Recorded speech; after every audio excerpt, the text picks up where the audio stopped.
everybody, what's going on? Guess what we're doing today? Yeah, I kissed a curb, bent the rim on the trailer. Was able to get that fixed, but we have a bent axle. So, lesson learned, $308 for an axle. Sounds like a lot. It is a lot, but I'm saving $100 by putting this on myself. So what this brings to mind is this, trailer maintenance. How many people think about it? Probably not many think about trailer maintenance. We get in them, we hook them up, take off. Story on this trailer, it's 11 years old. I bought it brand new back in 2010. It's a 6x12, a Look trailer, the Element brand, which is kind of funny because that's my Honda Element. Anyway, so a couple of years ago, I was having to replace trailer hubs about every 8 months, not realizing that I had a bent axle. So when I got stuck in Gainesville, Florida, with another hub replacement, which I always carry extra hubs with me. I carry extra everything because you just never know.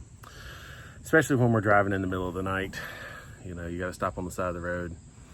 Anyway, I got stuck down in Gainesville, Florida. They told me I had a bent axle, but they didn't have any in stock. So they got me, I was able to get back home. About $250 2 years ago for a new axle. Then, like I said, I kissed a curb a couple of weeks ago, and now I have another bent axle. And with the pandemic, everything's more expensive. But let's talk about some of the things that you can do to make your trailer last a lot longer. Different places that need greasing. Got a grease fitting right there on the crank. What else needs it? Your hubs. Grease them every time you change the oil in your vehicle. It's a good thing. Your hinges. You don't think about greasing the hinges. Another thing some people don't think about, put a little lithium grease or something right there on your hitch. It makes it function a whole lot better. One quick thing on the wheel hubs, make sure you have high temperature grease. You can't go with just any type of grease. It's got to be high temperature grease. So this has been partially cleaned, but this is what you get when your trailer hub blows and grease slings everywhere. Anyway, so this should be relatively simple. Famous last words. 4 bolts should be all it takes once I get the wheels off. So let's see what happens.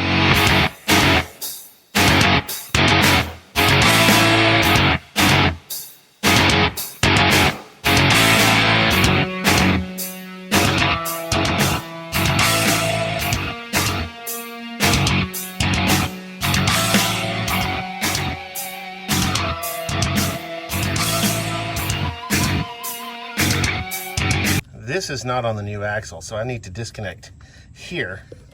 Just disconnected there. Here, the whole axle is going to drop down. Then I go to the other side, do the same thing.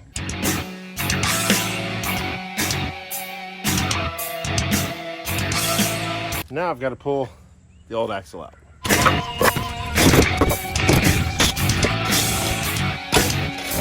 Don't tell my wife I just scratched up the concrete. I'm thinking I might have put this one on backwards. See, on this one, it's got this little thing right here in the back. And this one is in the front. But on this one, they're both in the back. So, let's measure.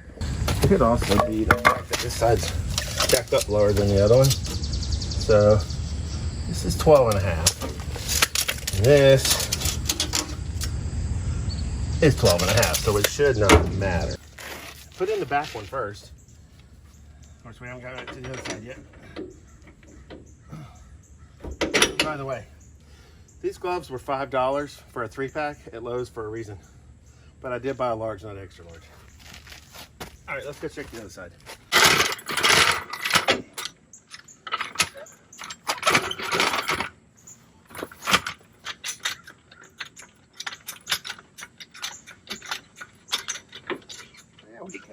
Maybe.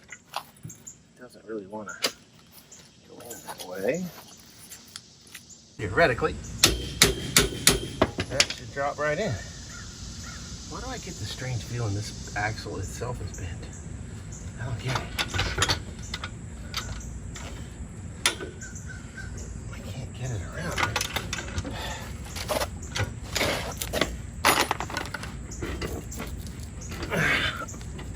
Okay. We're getting there. Hold on. The Persuader 9000.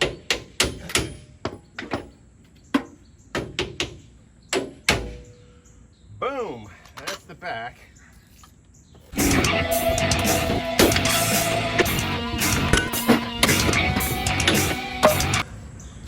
Let's put this thing back together. I'm done. It's hot out here.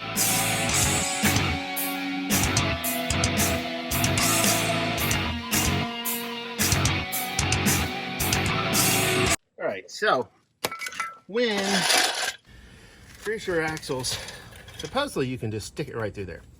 I've never been able to make that work.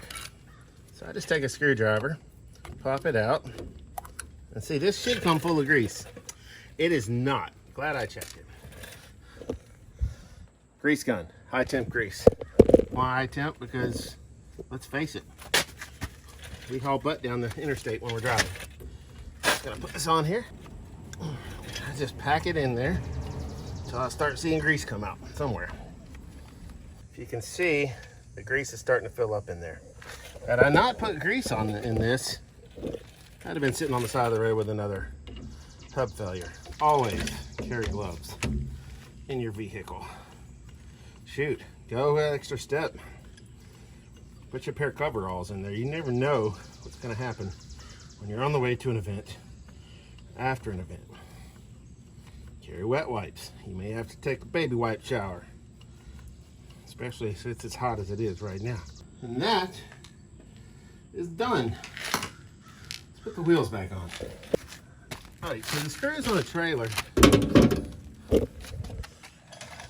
are an interesting pattern. If I can find a good one, there you go. You will not find that quartz head anywhere. So how do you get them in? A number 2 square bit. It's a number 2 square bit. All right, let's see if we can do this.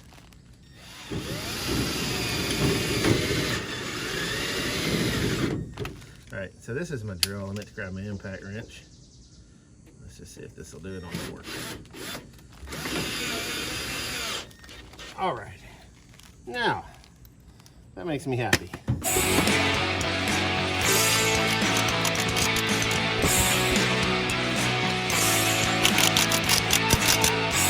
Tip, I painted this white so I can see it better in the dawn or dusk when I'm backing up. Those lights help a lot. Lastly, when it comes to your trailer jack there, I hate this one. I used to have the kind that was on the top. You work twice as hard with these on the side. You have to crank twice as many times to get it up in the air. And then last but not least, just make sure whatever hitch ball you got on there, it's the right size and it's just close to a level as you can get it, because you don't want it sitting like this, you don't want it sitting like that, you want it straight. So figure out what you need. Thanks for watching. If you have any questions, I'll do my best to answer. This was for entertainment purposes only, but the parts about keeping your trailer up, you got to work on it just as well as you do your DJ equipment. We want to keep everything in tip-top shape. Take care.